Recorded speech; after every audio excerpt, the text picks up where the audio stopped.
चंदन तस्करी करणारे सराईत गुन्हेगार गजाआड। स्थानिक गुन्हे शाखेची ही मोठी कारवाई, पाहूया सविस्तर बातमी।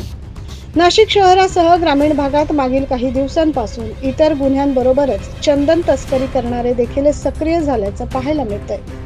2 ऑगस्ट रोजी ओझरच्या एअरफोर्स परिसरातील केंद्रीय विद्यालयाच्या आवारातून चंदनाचे झाड चोरट्यांनी बुंध्यापासून चोरून नेल्याचा प्रकार उघडकीस आला।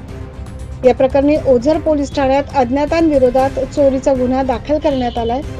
सदर घटनेचा तपास करत असताना स्थानिक गुन्हा शाखेचे पोलीस निरीक्षक राजू सुर्वे यांनी पथकासह छत्रपती संभाजीनगरच्या कन्नड येथे 3 दिवस पाळत ठेवून 2 संशयितांना ताब्यात घेतले। लियाकत अली, अनीस पठाण असं पोलिसांनी ताब्यात घेतलेल्या 2 संशयितांचं नाव आहे।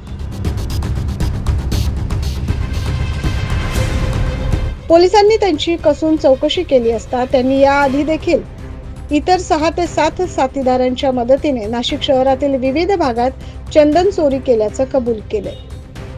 पुढील तपासासाठी त्यांना ओझर पोलिसांच्या ताब्यात देण्यात आलंय।